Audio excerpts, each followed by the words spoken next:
Can you imagine? In 1988, I was invited to a dinner where Burroughs Wellcome was going to push AZT as a drug for treating AIDS. And we were told we could ask questions during the dinner because Margaret Fischel was going to be speaking. And when she mentioned that the drug AZT had 56 side effects, I raised my hand. And I said, Dr. Fischel, how do you do a double-blind study on a drug with 56 side effects? You've got to know if you're on the drug. And she said to me and the rest of the doctors sitting there, well, the placebo had 31. And I raised my hand again. How could a placebo have 31 side effects? How could an inert substance have 31 side effects? I didn't know what was wrong then, but I knew there was something wrong. I knew there was something dreadfully wrong, and I didn't know how dreadfully wrong and how deadly wrong it was. But the answer came years later. The FDA, as you probably know, released AZT after 4 months of a proposed 6-month study. They cut it short because one group in this double-blind study where nobody knew who was on what, one group was doing better than another group. And so out of compassion, they terminated the study. I don't blame them for that. And sure enough, the AZT group was doing so much better than the placebo group. And so they released the drug. But then 18 months later, their own investigator from the FDA brought back his report. And guess what it showed? The participants in the study knew the first week who was on the drug and who wasn't. You didn't have a double-blind study. It wasn't the Cadillac of studies.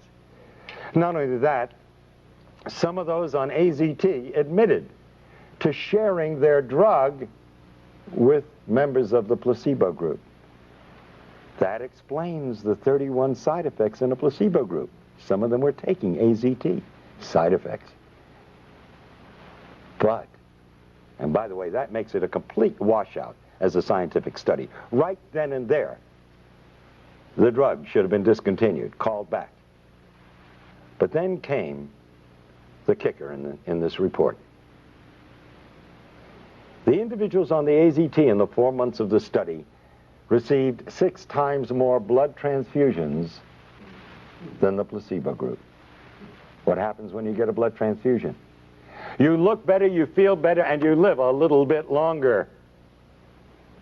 But the most important question and lesson from all of this, you must ask the question, why did those on AZT need 6 times more transfusions in a 4-month period than the individuals on the placebo? Because you're dealing with a killer drug, and you need those blood transfusions to survive, and coincidentally they made you look a little bit better and healthier than the other group. And then, after I go through all this, invariably somebody's going to ask the question, so what really causes AIDS? And I had to say it 10 times or 20 times in my book, and I'm going to say it again now. We have known for 70 years why the other individuals in the study died. The number one cause is malnutrition and starvation. Well, to an extent that was true of some of these individuals, but only true because of the second reason. The number 2 cause is drugs. You recall, you fellows and gals in the press, a couple of weeks ago you reported in your newspapers that we were killing off our senior citizens with too many drugs. And how do you cure them? You get them off the drugs. And how were these people dying of so-called AIDS? From the number 2 cause, drugs. Both medical and street drugs. But one in particular that stood out and has been linked by 24 scientific papers with Kaposi sarcoma, and that's poppers or amyl nitrite. It's very rare that you see a case of Kaposi sarcoma in Africa because they don't use poppers. And this is the first disease, human disease, we can't give to a simian monkey. And I'm talking about legitimate diseases. Because you see, the virologists have been coming up with more diseases than you can imagine. And haven't you bothered to notice most of them never pan out? They disappear from the headlines and they're never heard of again because they weren't diseases really in the first place. Like SMON, a disease in Japan. For 15 years they pursued viruses.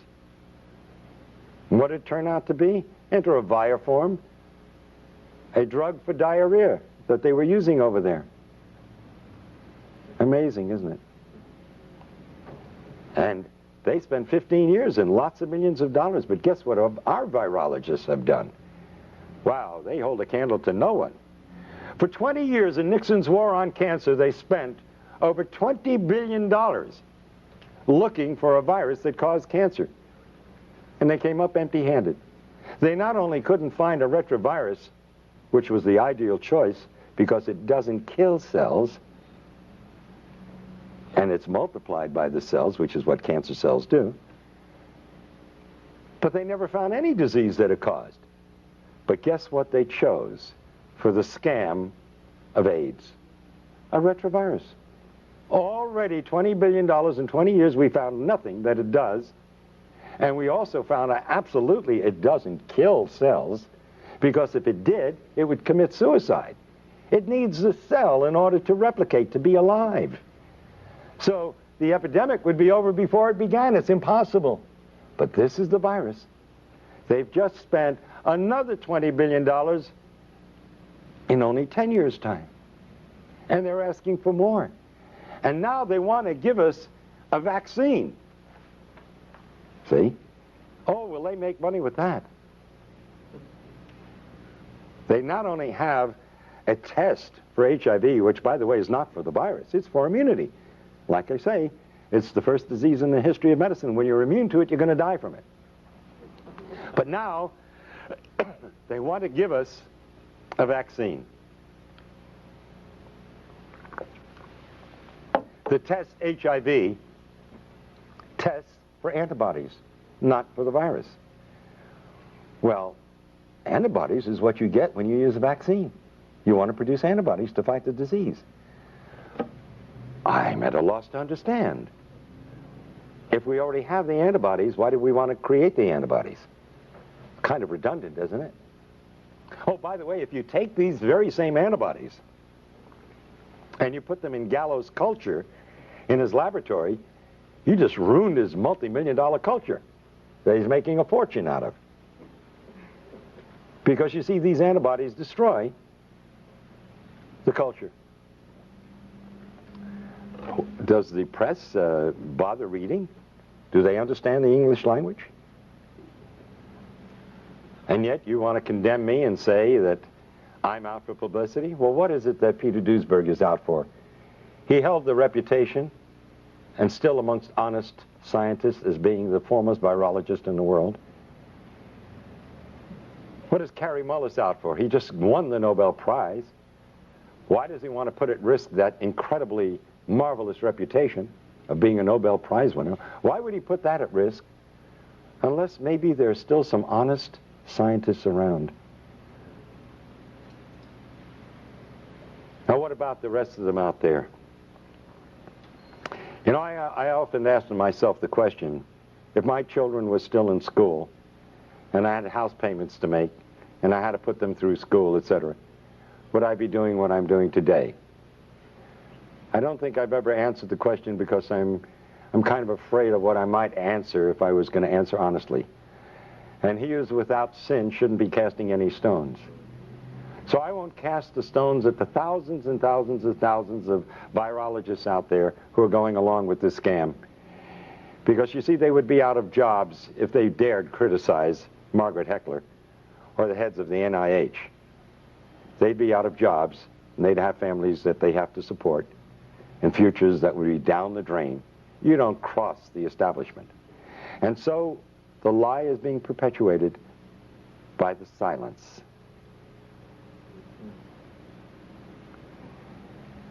And even Gallo would say to the press in answer to the question, what does he have to say about Duisberg's challenges? And he says, well, if we're wrong, why do so many people believe us?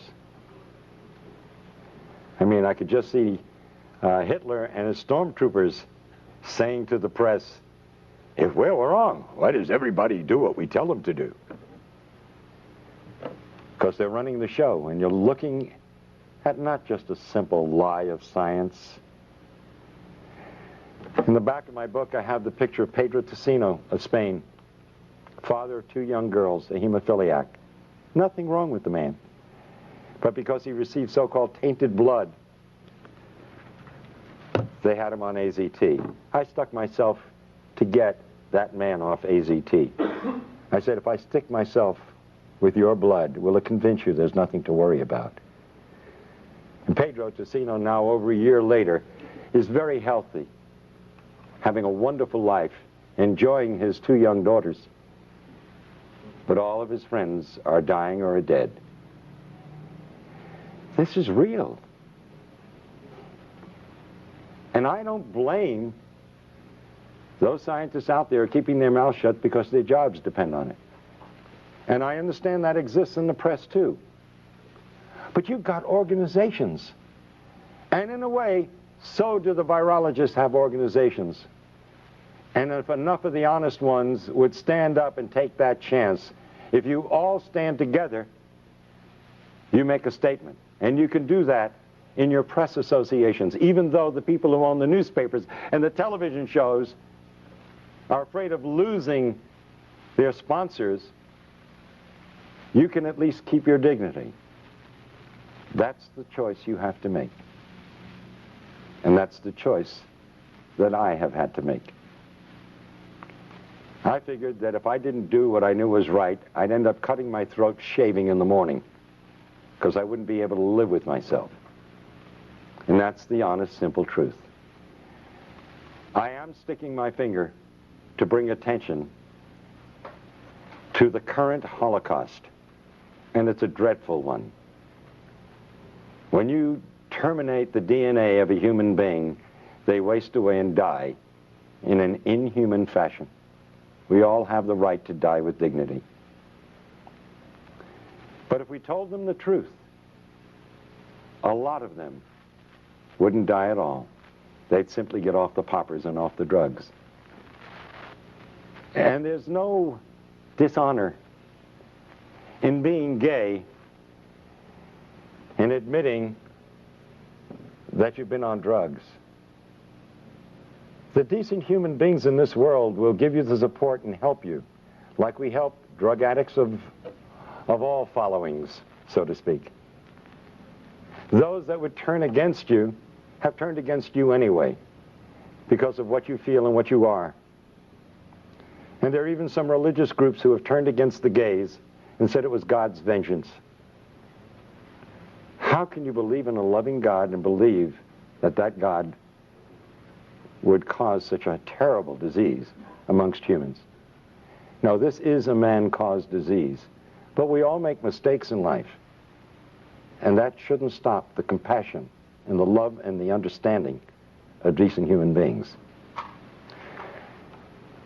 And so I do the act of sticking my finger and create another blood brother in my life, as the ancient Indians have done.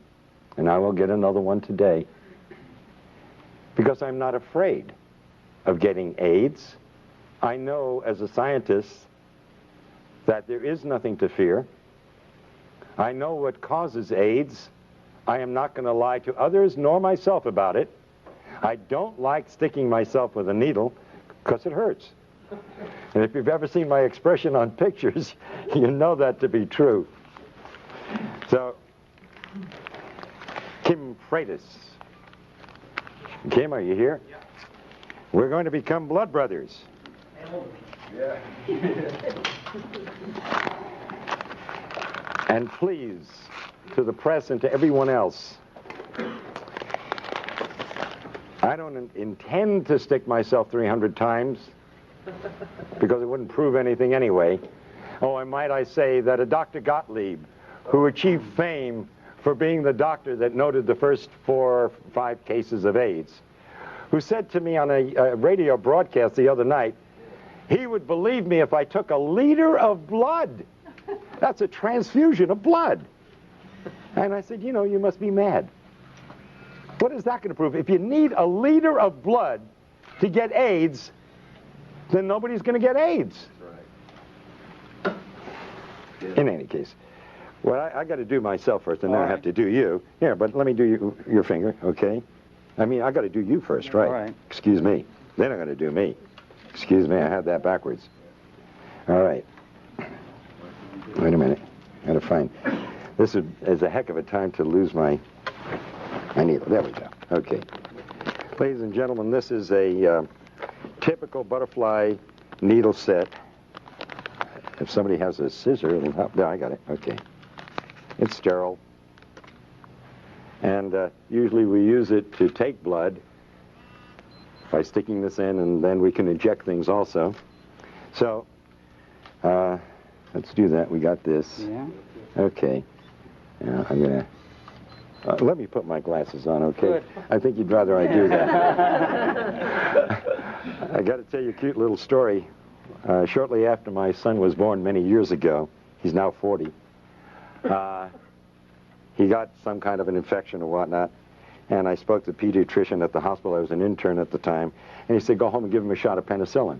So I took the syringe and everything home, and my wife held Bruce over her shoulder, and I grabbed his little bottom cheek, and I go like this, and I stuck it right into my thumb, so. Careful. You can tell I don't like doing this, never have. Okay. Now we want to get a lot of blood. There we go. Okay? There we go. Now I'm wiping this needle thoroughly in this blood. And I say to my friends Fauci and Gottlieb and Galpin and Gallo and all the rest of those criminals, all right, that this is for the sake of humanity and no other reason. Oh, whoa, whoa. Thanks. And believe me, it hurts. You can move it more.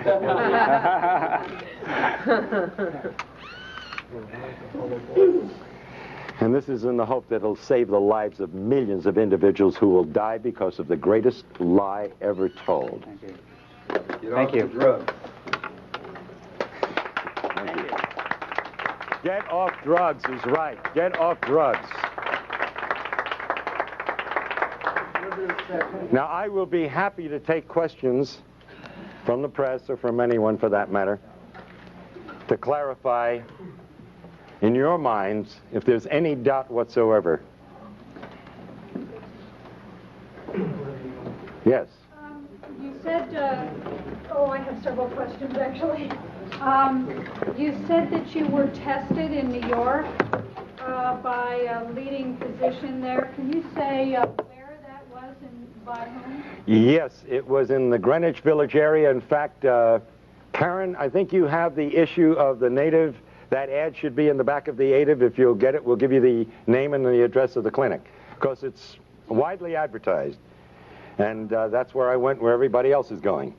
And he's recognized by the state of New York, and the forms he uses, which I filled out, are from the state of New York. And by the way, I do have a copy of the document which states that he gives you the answer to the test in 15 minutes. So it's quite a racket. And by the way, it's very interesting because that you asked the question, because you see, I was in a quandary as to what possible purpose could this serve. If you have a test that's 99.997% inaccurate, what are you proving? You would treat somebody with a deadly drug on the basis of a test that's totally worthless. And by the way, let me point out that a research group in Australia in the past year have stated that not only is the test completely inaccurate, it's totally nonspecific. Yeah. That you could be positive if you had the measles, if you had the flu, if you had a flu shot from your doctor, or if you had any one of 100 diseases. Let's look at the scenario. This is serious business. Yeah. Somebody gets the flu. or gets a flu shot this year. Then they die. But so what you're finally suggesting is that the man that this prominent physician in Greenwich Village, he in fact said, don't tell anybody about this because I'm making money off of these tests. Are you finally saying to people, don't get tested? I am saying absolutely do not get tested. Would you advise anybody to take a test that's 99.997% wrong? And you're saying that... That's insanity. And by the way, when I said to this physician, when he asked me why I was there, and I told him I was a doctor, I said, because I'm in a heavy risk group. He said, aren't we all? And laughed about it. Because everybody knows that the medical profession sticks itself all the time, and the only individuals who are going to die of AIDS who are part of the medical profession in any way, shape, or form are those who are taking AZT or other drugs. Go ahead. You said that AIDS is not an epidemic, it's an endemic circumstance caused by a variety of factors, including malnutrition and drug use.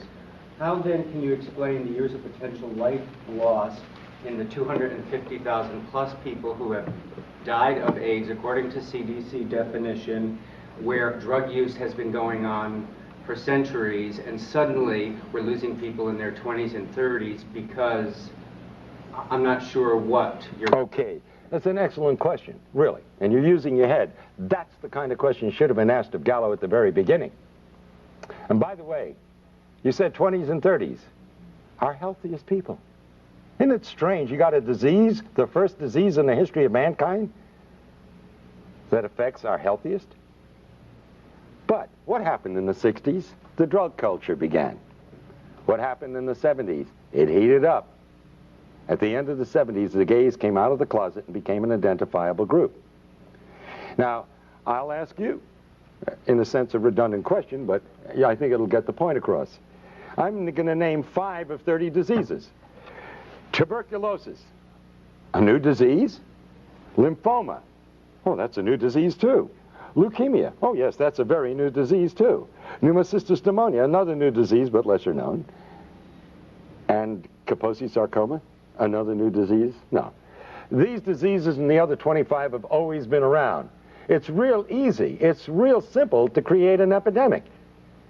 You simply take a bunch of diseases and put them under one heading and then claim that one virus is responsible for it. Well, that's nonsense.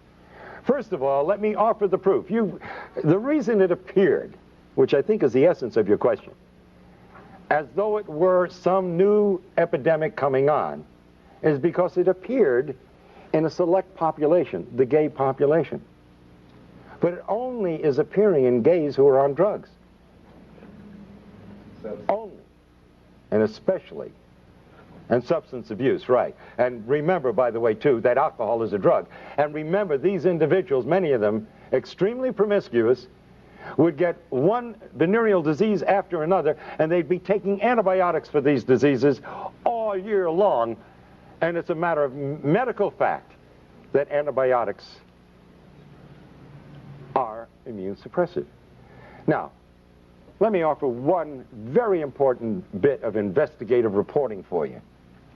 It was reported in the newspapers a couple of years ago that this HIV was found in blood that had been preserved in laboratories in the 1940s. They went back and looked at some of these samples. They found HIV, which, by the way, has been around certainly for thousands of years. But let's just use that one example. If we had HIV in the population in the 1940s, and we had homosexuals in the 1940s, and by the way, according to Kinsey, 10 to 15% of the heterosexual population preferred anal intercourse, where in the world was your epidemic? It wasn't suitable for a scoundrel like Robert Gallo in the 1940s. He wasn't old enough, or maybe he was born just about that time, for somebody to come along and to pull off a scam of this magnitude. And now they're caught up in a maelstrom. Now if the truth gets out, yes, it will deal a blow to the credibility of the NIH and the CDC and the FDA and the AMA, and my God, it is sorely needed. That blow is necessary to clean up the act.